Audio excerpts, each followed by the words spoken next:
Assalamualaikum warahmatullahi wabarakatuh. Sampurasun Akang Teteh.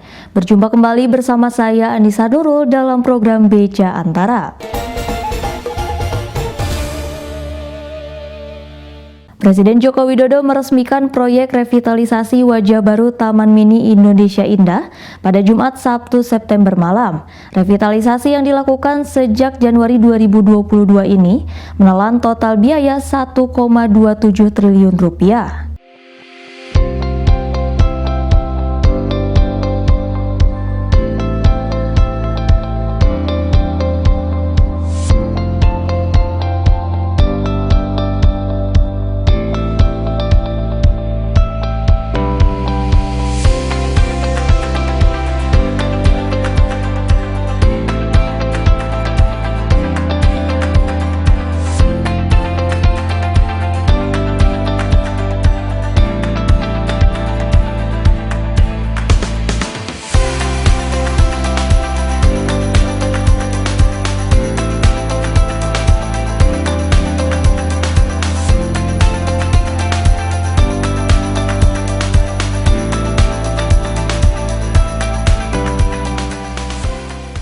Yaitu 70% ruang terbuka hijau dan 30% bangunan.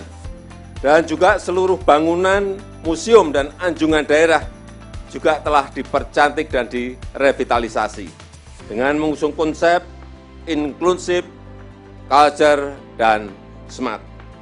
Saya yakin dengan wajah baru Taman Mini Indonesia Indah ini akan menjadi sebuah ikon besar pariwisata di Jakarta dan juga tentu saja di Indonesia.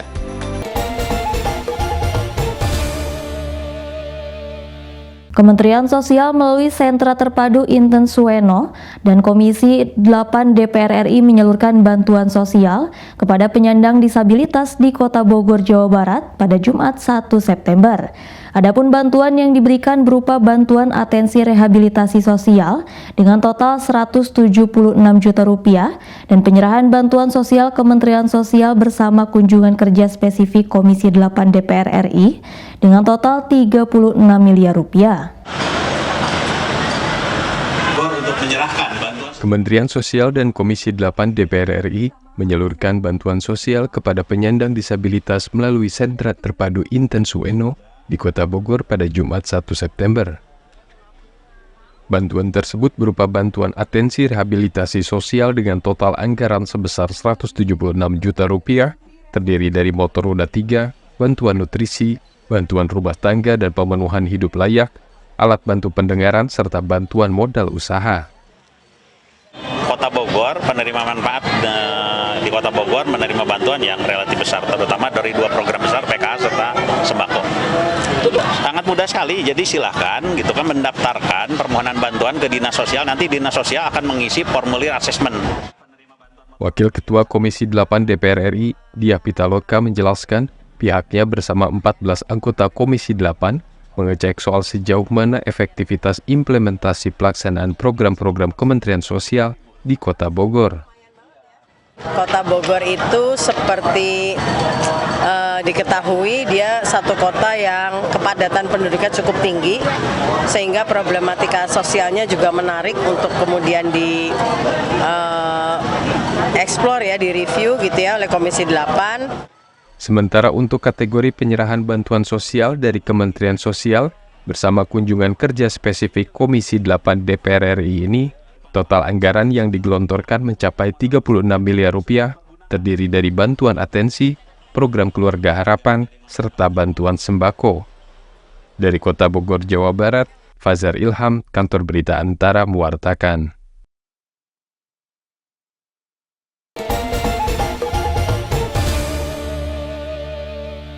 Kendaraan berbahan bakar fosil merupakan penyumbang polusi terparah yang menambah emisi karbon. Menteri Koordinator Bidang Kemaritiman dan Investasi Luhut Binsar Panjaitan menyatakan saat ini pemerintah tengah mengkaji penanganan polusi udara di Jabodetabek dengan program kemitraan Indonesia-Australia untuk perekonomian. Jadi nggak usah terlalu ribut bilang ini begitu, nggak semua. Pemerintah menyatakan tengah mengkaji penanganan polusi udara di Jakarta, Bogor, Depok, Tangerang, dan Bekasi atau Jabodetabek dengan program kemitraan Indonesia-Australia untuk perekonomian Prospera. Hal tersebut disampaikan Menteri Koordinator Bidang Kemaritiman dan Investasi Luhut Binsar Panjaitan di Istana Kepresidenan Jakarta, Jumat 1 September. Luhut mengatakan, kendaraan dengan bahan bakar fosil merupakan penyumbang polusi terparah yang menambah emisi karbon. Oleh sebab itu, pemerintah juga akan terus mempercepat proses peralihan ke kendaraan listrik serta terus melakukan pengecekan karbon emisi kendaraan berbahan bakar fosil. Di sisi lain, pemerintah juga akan memproduksi water mist generator untuk dipasang di gedung-gedung. Penyemprotan air dari atap gedung-gedung tinggi dengan menggunakan pompa bertekanan tinggi ini diharapkan dapat mengurangi polusi udara. Kita bikin generator mist generator, sekarang DKI udah mulai ngerjain. Jadi yang bikin air asap di mana? Di gedung-gedung. Itu sekarang udah dimulai. Tentu butuh waktu karena memproduksi barangnya lokal konten ya, itu juga butuh waktu. Kita mungkin butuh berapa ratus untuk itu. Jadi ada industri baru.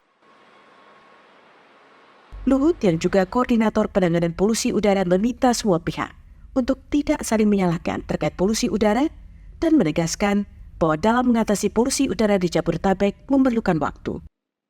Dari Jakarta, Pradana Putra Tapi, Kantor Berita Antara, mewartakan.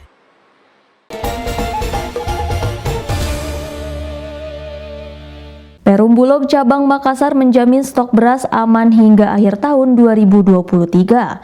Saat ini tersedia sekitar 5.000 ton beras untuk mencukupi kebutuhan konsumsi warga kota Makassar dan sekitarnya. Perum Bulog Cabang Makassar menyerap gabah secara maksimal dari petani untuk mengamankan stok beras hingga akhir tahun 2023 guna mengantisipasi dampak kemarau panjang El Nino. Menurut pemimpin Perum Bulog Kantor Cabang Makassar, Karmila Hasmin Marunta di Makassar pada Jumat 1 September, hingga saat ini terdapat 5.000 ton beras kebutuhan konsumsi hingga akhir Desember 2023. Untuk itu masyarakat diminta untuk tidak melakukan aksi panic buying. Untuk ketersediaan stok yang ada di kantor cabang Makassar sampai dengan akhir tahun Desember 2023 insya Allah dalam posisi aman karena kami mempunyai stok kurang lebih 5.000 ton ke depannya, sehingga untuk masyarakat yang ada di kota Makassar maupun di wilayah sekitarnya tidak perlu panik buying karena Bulog akan ada di tengah-tengah masyarakat nantinya. Perum Bulog Cabang Makassar bersama Dinas Ketahanan Pangan akan menggelar operasi pasar di Kota Makassar dan 4 kabupaten, yakni Maros, Pangkep, Goa, dan Takalar pada Minggu 3 September mendatang. Dari Makassar, Sulawesi Selatan, Suryani Mapong, Ridwan Roca, Kantor Berita Antara, mewartakan.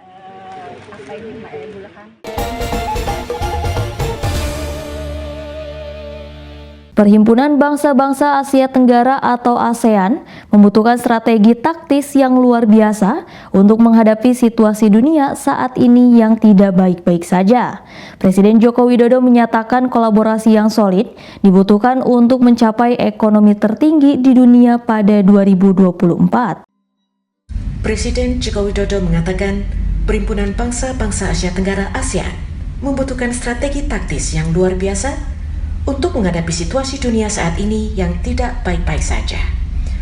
Hal tersebut disampaikan Kepala Negara saat membuka ASEAN Business and Investment Summit di Istana Kepresidenan Jakarta, Jumat 1 September.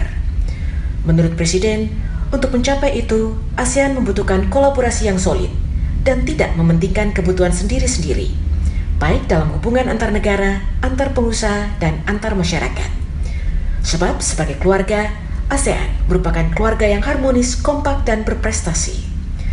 Di sisi lain, lanjut Jokowi, pertumbuhan ekonomi ASEAN pada 2024 diperkirakan menjadi yang tertinggi di dunia, yakni mencapai 4,5% secara tahunan atau year on year. Selain itu, ASEAN juga menjadi kawasan yang paling menarik untuk masuknya investasi asing langsung atau Foreign Direct Investment FDI. Di tahun 2022, 17% FDI masuk ke ASEAN. Ini juga tertinggi dibanding kawasan-kawasan berkembang lainnya. ASEAN juga sedang menikmati bonus demografi dengan angkatan kerja ketiga terbesar di dunia. 65% populasi berpotensi nantinya menjadi kelas menengah di tahun 2030. Dengan keunggulan dan juga tantangan yang dihadapi ASEAN saat ini, Presiden Jokowi berharap Dewan Penasihat Bisnis ASEAN dapat berperan lebih besar dalam merumuskan dan mengimplementasikan strategi taktis kolaborasi lintas pemangku kepentingan. Dari Jakarta, Pradana Putra Tanpi, Kantor Berita Antara, mewartakan. Yang direfleksikan dalam The ASEAN Business Roadmap.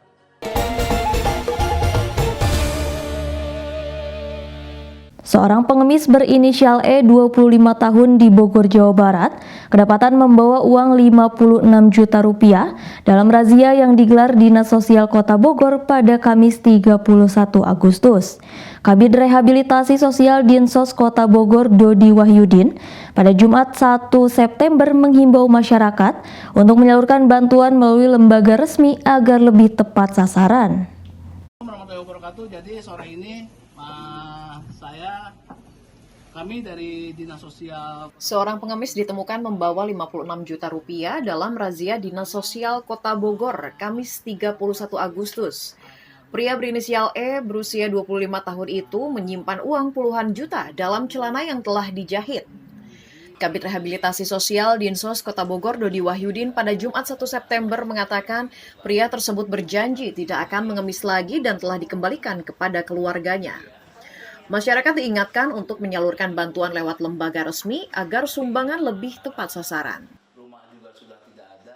Kepada masyarakat untuk tidak memberikan uang atau barang kepada para pengemis, kepada PPKS yang emang di jalan yang melakukan aktivitas mengemis, karena selain membahayakan keselamatan juga menghambat arus lalu lintas. Ini kita mendapati Dinas Sosial Bogor masih gencar menggelar razia pengemis. Dalam sebulan terakhir, sebanyak 30 orang telah diamankan. Masyarakat diminta melapor lewat laman resmi Dinas Sosial Kota Bogor bila terdapat pengemis yang meresahkan. Dari Kota Bogor, Jawa Barat, Fazar Ilham, Kantor Berita Antara mewartakan.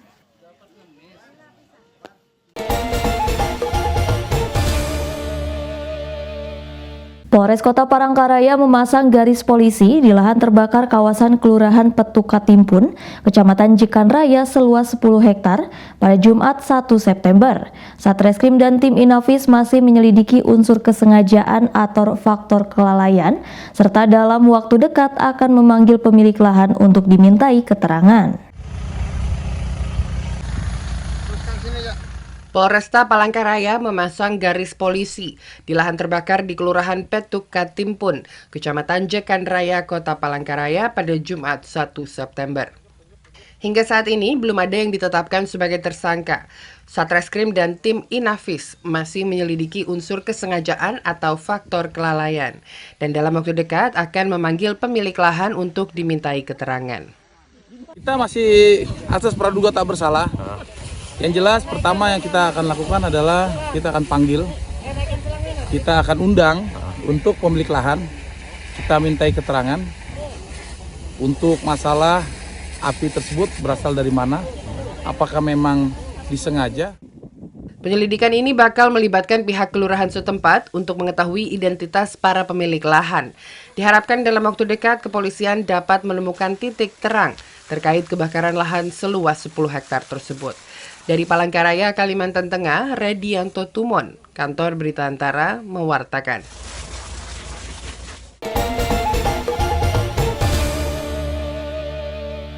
Partai Demokrat mengumumkan mencabut dukungan dari Anies Baswedan dan Partai Demokrat juga keluar dari Koalisi Perubahan untuk Persatuan atau KPP. Hal ini disampaikan Sekretaris Majelis Tinggi Partai Demokrat Andi Alfian Malangrangeng pada Jumat 1 September. Kita ini kan bukan partai terlarang. Partai Demokrat mencabut dukungan dari Anies Baswedan dan menyatakan keluar dari Koalisi Perubahan untuk Persatuan. Hal ini disampaikan Sekretaris Majelis Tinggi Partai Demokrat Andi Malarangeng Usai rapat Majelis Tinggi Partai Demokrat yang dipimpin Susilo Bambang Yudhoyono di Cikeas, Jumat 1 September. Andi menyebut hal ini dipicu oleh pengingkaran yang dilakukan Koalisi Perubahan untuk Persatuan. Saat ini Partai Demokrat masih belum memutuskan untuk bergabung dengan koalisi lain. Partai Demokrat mencabut dukungan kepada saudara Anies Baswedan sebagai calon presiden dalam Pilpres 2024. Yang kedua, Partai Demokrat tidak lagi berada di dalam Koalisi Perubahan dan Persatuan (KPP). Sebelumnya Kamis 31 Agustus, Partai Demokrat mengumumkan bahwa Partai Nasdem telah membuat keputusan sepihak dengan membentuk kerjasama dengan Partai Kebangkitan Bangsa sekaligus menetapkan Ketua Umum PKB Muhaimin Iskandar sebagai bakal pendamping Anies Baswedan pada Pilpres 2024. Dari Kabupaten Bogor, Jawa Barat, Fazar Ilham, Kantor Berita Antara, mewartakan.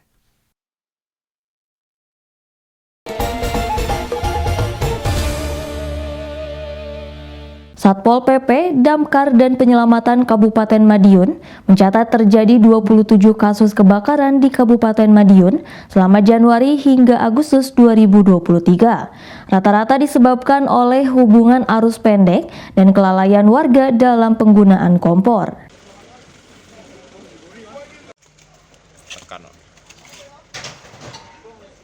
Satuan Polisi Pamong Praja Pemadam Kebakaran dan Penyelamatan Kabupaten Madiun mencatat, pada periode Januari hingga Agustus 2023 terdapat 27 kasus kebakaran.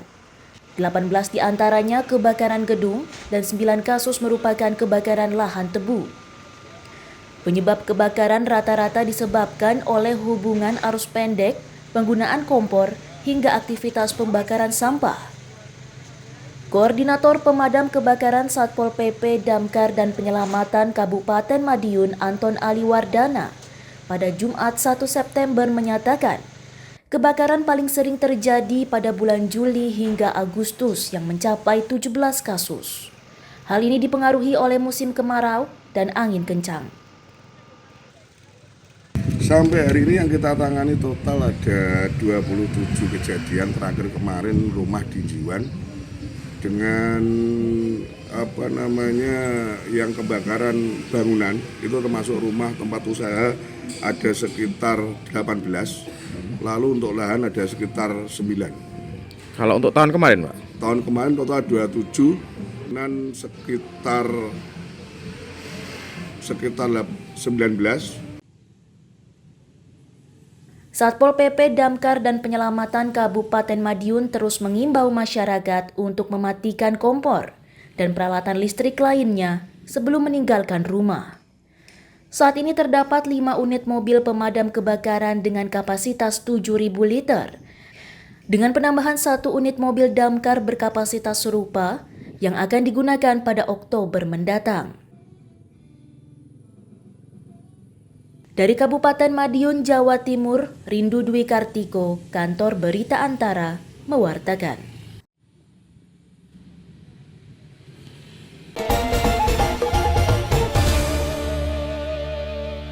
Kementerian Pendidikan, Kebudayaan, Riset, dan Teknologi tidak mewajibkan skripsi sebagai syarat kelulusan mahasiswa di tingkat S1 atau D4 melalui Permendikbudristek nomor 53 tahun 2023 tentang penjaminan mutu pendidikan tinggi.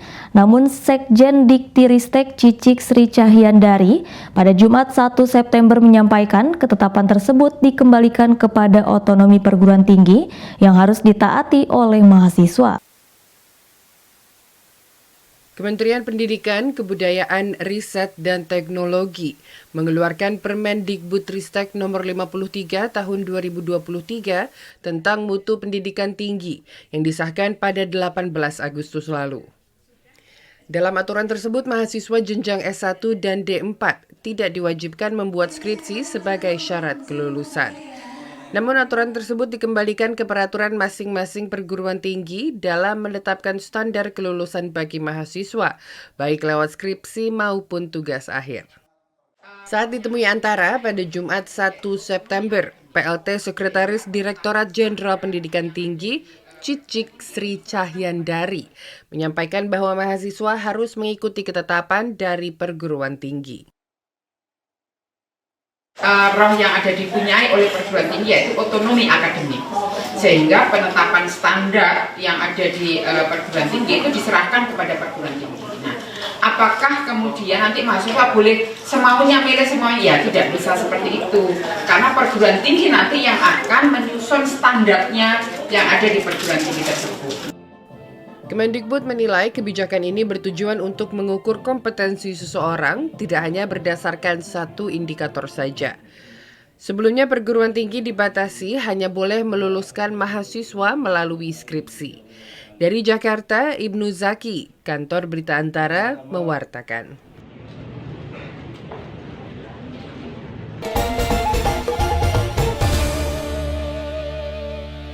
Dinas Pendidikan Kota Tangerang kembali menggabung sejumlah sekolah dasar negeri di Kota Tangerang di tahun 2023 ini. Total 50 SDN akan dimerger menjadi 23 sekolah pada Jumat 1 September.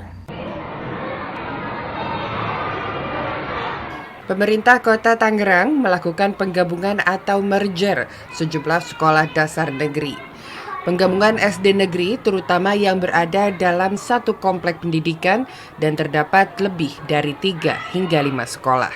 Sekitar 50 SD negeri akan dimerger sehingga total 27 sekolah akan hilang dan menjadi 23 sekolah. Kepala Dinas Pendidikan Kota Tangerang, Jamaluddin pada Jumat 1 September mengatakan kebijakan ini untuk meningkatkan kualitas pendidikan serta meredam persaingan tidak sehat antar sekolah. Tapi dengan disatukannya sekolah-sekolah yang di merger ini, insya Allah sekolah itu lebih berkualitas dan sekarang apalagi sudah menggunakan kita ini Kota Tangerang menggunakan kurikulum Merdeka. Program merger sekolah dasar pertama kali dimulai pada tahun 2021. Alasan penggabungan sekolah ini karena banyak guru purna tugas dan terdapat sejumlah sekolah yang muridnya kurang dari 200 siswa. Dari Kota Tangerang, Banten, Agung Andika Indrawan, Kantor Berita Antara, mewartakan.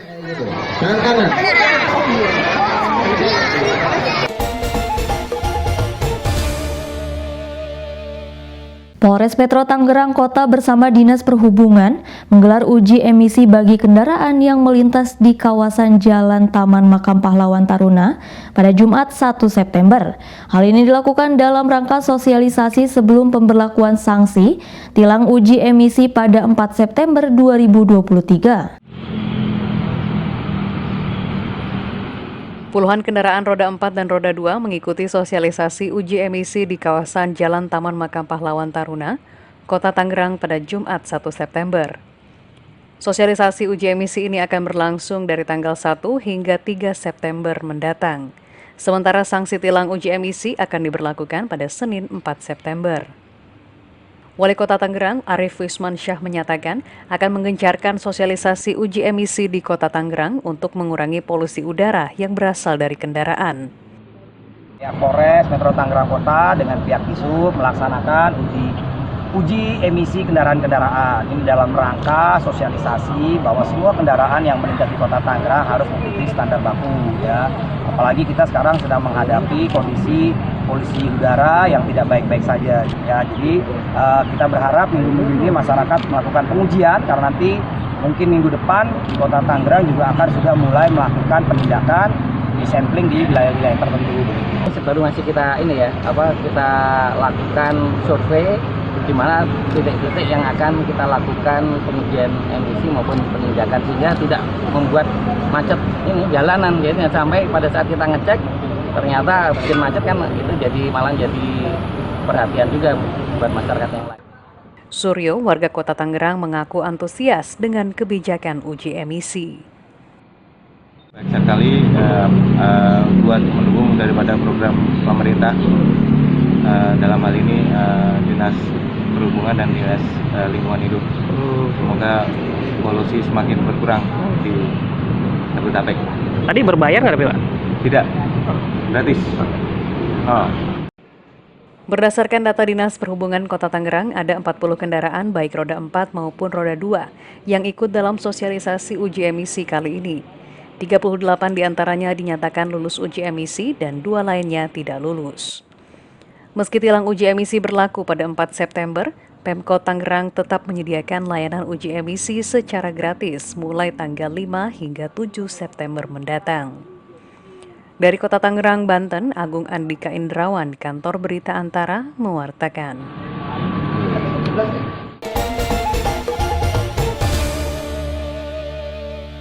Akang Teteh, demikian Beja Antara hari ini. Tetap saksikan Beja Antara setiap hari Senin sampai dengan Sabtu. Saya Anissa Nurul beserta kru yang bertugas pamit undur diri. Terima kasih. Wassalamualaikum warahmatullahi wabarakatuh.